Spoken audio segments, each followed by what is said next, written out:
कहीं भी किसी के भी साथ हो सकता है, होशियार रहिएगा। नमस्कार, मैं हूं दिग्विजय सिंह।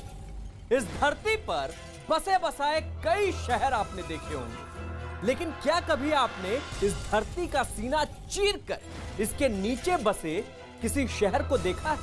अगर नहीं तो आज देख लीजिए। बस गुजारिश इतनी है कि अपनी टीवी स्क्रीन से नजर मत हटाइए। यह खबर आई है सीरिया के घौटा शहर से, जहां विद्रोहियों ने दुनिया की नजर से दूर सुरंग में एक अलग ही दुनिया बसा रखी थी।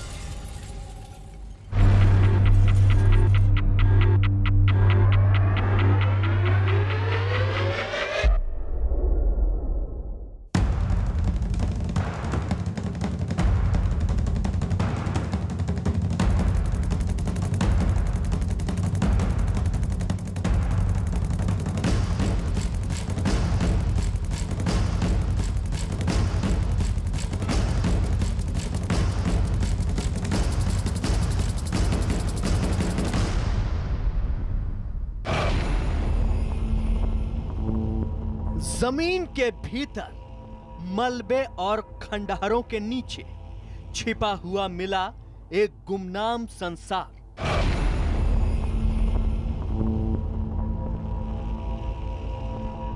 जहां सुस्ताते थे मौत के सौदागर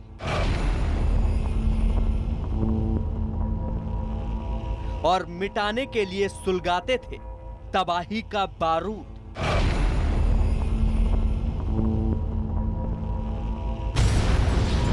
सुरंग में सीरिया।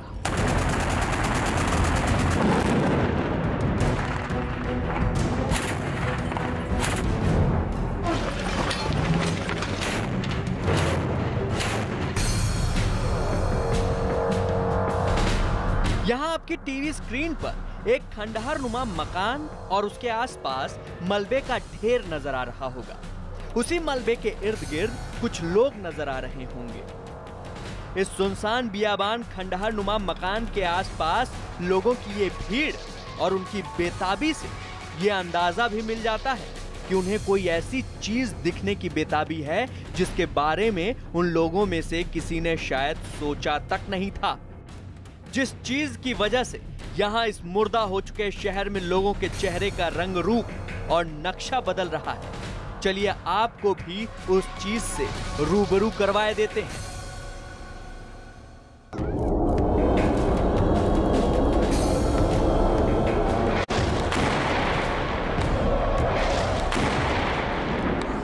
ये सीरिया का घौटा शहर है, वही इलाका जिसकी जमीन पर आसमान से तबाही के बारूद बरसे और इतने बरसे कि समूचा इलाका ही झुलसकर मलबे में बदल गया। इस जमीन का जर्रा जर्रा बर्बादी की चपेट में है, ऐसी बर्बादी जिसने इस शहर की ईंट से ईंट बजा दी है। और तस्वीरें गवाह हैं कि यहाँ किस तरह और कैसे इंसानियत का सौदा तबाही के साथ किया गया है। बहरहाल चलिए आपको उस संसार में लिए चलते हैं जिस पर इस खंडहर और मलबे ने पर्दा डाल रखा था। लेकिन जैसे ही सच से पर्दा हटा तो समूचा संसार सहम गया। सीरिया के घौटा इलाके में जब सारा शहर मलबे में तब्दील हो चुका था, तभी सीरिया की फौज ने वहां तलाशी का काम शुरू किया। और जैसे ही फौजी इस बिल्डिंग में बने एक अस्पताल के खंडहर में पहुंचे तो उन्हें जमीन के भीतर एक ऐसा रास्ता दिखाई दिया जिसने उनकी आंखों की पुतली को सिकोड़ कर रख दिया। वजह थी बिल्डिंग के नीचे छिपा वो खुफिया रास्ता जो उजड़े हुए दयार के नीचे एक नया संसार दिखा रहा था। सीरियाई फौज को यहाँ विद्रोही लड़ाकों की तैयार की गई ऐसी सुरंग मिली है जहां से आसमान नजर नहीं आता। अलबत्ता उन सुरंगों के भीतर पूरी की पूरी फौज, उसके रसद और गोला बारूद के रखने का तमाम इंतजाम दिखाई दिया। ऐसा इंतजाम जो खुले आसमान के नीचे कतई मुमकिन नहीं हो सकता था।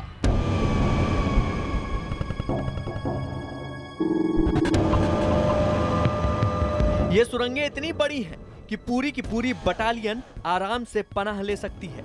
इतना ही नहीं, वहां न सिर्फ खाने पीने और सोने का भरपूर इंतजाम है, बल्कि रोशनी का भी पूरा पूरा बंदोबस्त है। और इस बंदोबस्त के साथ ही एक ही वक्त में यहाँ लड़ाकों की पूरी पलटन घंटों आराम कर सकती है। और सबसे ज्यादा हैरानी की बात यह है कि उनकी इस पनाह के बारे में दुश्मन अंदाजा भी नहीं लगा सकता। ये सुरंगें मीलों लंबी हैं और इनके सिरे शहर के अलग अलग हिस्सों में जाकर अपना मुंह खोलती हैं, जिससे अगर दुश्मन के जहाज और गोला बारूद आसमानी रास्तों से हमलावर हो रहे हों तो एक हिस्से से होते हुए आसानी से शहर के दूसरे हिस्से तक पहुंचा जा सकता है। फौज के अंदाजे पर यकीन किया जाए तो ये सुरंगें बीते 4 सालों के दौरान तैयार की गई हैं और इन 4 सालों में विद्रोहियों ने इन्हीं सुरंगों के जरिए सीरिया की असद सरकार के खिलाफ जमकर तबाही और बर्बादी की बौछार की है।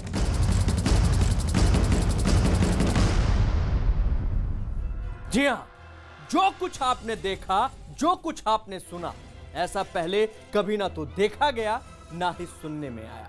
शहर के नीचे सुरंग के अंदर एक पूरा शहर बसा दिया गया था। गरज ये कि आसमान से बरसती मौत को मात दी जा सके, लेकिन विद्रोहियों की ये चाल भी काम ना आ सकी और असद सरकार की सेना की देखरेख में विद्रोहियों के परिवारों का करीब 46,000 लोगों का एक बड़ा काफिला इदलिब शहर में बने शरणार्थी कैंप्स में ले जाया गया।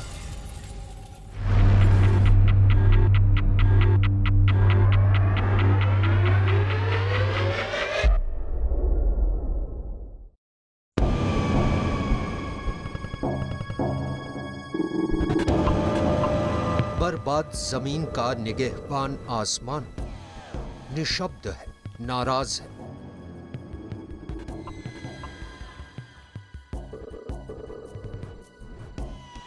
हुकूमतें तो यहां तमाम बदली, नहीं बदली है तो जमीन की किस्मत। जिंदगी और मौत की तलाश में कुछ दिखा जिसने हर आंख चौड़ी कर दी। यह है सीरिया का पूर्वी घोटा, जमीन पर खड़ी उजड़ी इमारतों का वो टुकड़ा जिसे कभी शहर कहा जा सकता था।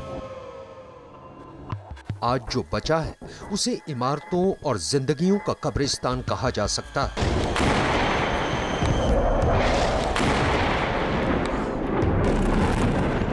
बमबारी और जंग के बाद अब सीरिया के कई शहरों की तस्वीर एक ही सी लगती है। सबकी तासीर में गोलियों और आंसुओं की गर्माहट है और सबकी किस्मत बार बार बदलती पताकाओं की आदत है। लेकिन इस सीरिया के इस शहर ने जमीन के अंदर से वो उगला है जिसे न पहले देखा गया, न सुना गया, न सोचा गया। वो क्या था, कैसे पनपा, कैसे पैदा हुआ, वो जानने के लिए तारीखों के फटे पर्चे उठाकर देखते हैं। ये कुछ दिनों पहले की तस्वीरें हैं।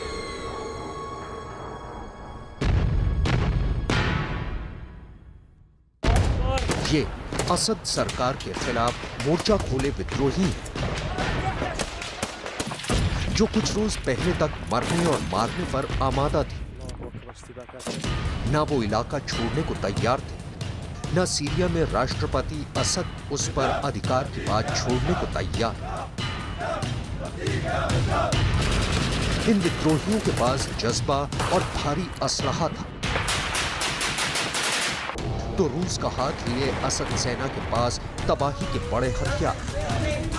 आगे बढ़ती सीरियाई सेना आसमान से मौत टपकाई, लेकिन कई बार देखा गया कि विद्रोहियों को ट्रेस कर पाना मुमकिन नहीं हो पाता था। वो अचानक प्रकट होते सीरियाई सेना पर हमला करते और फिर गुम हो जाते। सीरियाई सेना को जल्द ही ये बात समझ आ गई कि सेना की ताकत कुतरती ये चूहे बिलों में यानी सुरंगों का सहारा ले रहे हैं।